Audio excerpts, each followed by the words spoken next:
Operation সিঁদুরের জবাব দিল পাকিস্তান। ভারতে বুনিয়ানুন মারসুস নামে অভিযান শুরু করেছে ইসলামাবাদ। সেনাবাহিনী জানিয়েছে ৩টি বিমান ঘাঁটিতে শনিবার ভোরে হামলা চালায় ভারত। এর জবাব দিতেই ধ্বংস করা হয়েছে ভারতের দূরপাল্লার ক্ষেপণাস্ত্র ঘাঁটি। সাইবার হামলায় অচল করা হয়েছে পাওয়ার গ্রিডের ৭০%। জবাবে পাকিস্তানের ৬টি সামরিক স্থাপনা ও ২টি বিমান ঘাঁটিতে বিমান ও ক্ষেপণাস্ত্র হামলা চালানোর দাবি করছে ভারত। চলমান উত্তেজনার মধ্যে পরমাণু অস্ত্র নিয়ন্ত্রণ কমিটির সঙ্গে আজ জরুরি বৈঠক ডেকেছেন পাকিস্তানের প্রধানমন্ত্রী। 552 hours. Wait for our response.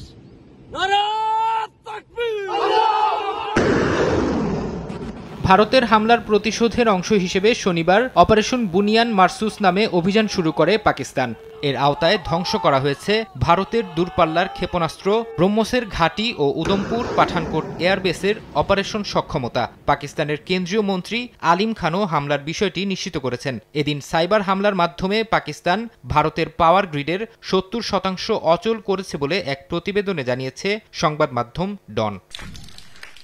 শনিবার সকালে শ্রীনগর সহ কয়েকটি স্থানে বিস্ফোরণের শব্দ শোনার কথা জানিয়েছেন স্থানীয়রা। নিয়ন্ত্রণ রেখার আশপাশের অনেক শহর ব্ল্যাকআউট করে রাখা হয়েছে। ১৫ মে পর্যন্ত বাড়ানো হয়েছে উত্তর পশ্চিমাঞ্চলের ৩২টি বিমানবন্দরে ফ্লাইট চলাচলের স্থগিতাদেশ।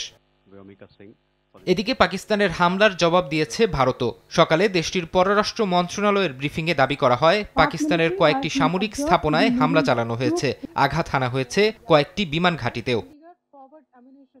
ব্রিফিংয়ে দাবি করা হয়, পাকিস্তানের সেনারা সীমান্তের দিকে আরও এগিয়ে যাচ্ছে। ভারতীয় সেনারা যে কোনো পরিস্থিতির জন্য উচ্চ সতর্কাবস্থায় আছে বলেও জানান সোফিয়া কুরেশি। হোয়াইট হাউস জানিয়েছে, উত্তেজনা প্রশমনে দুই দেশের নেতাদের সঙ্গে যোগাযোগ করছেন মার্কিন পররাষ্ট্রমন্ত্রী মার্কো রুবিও।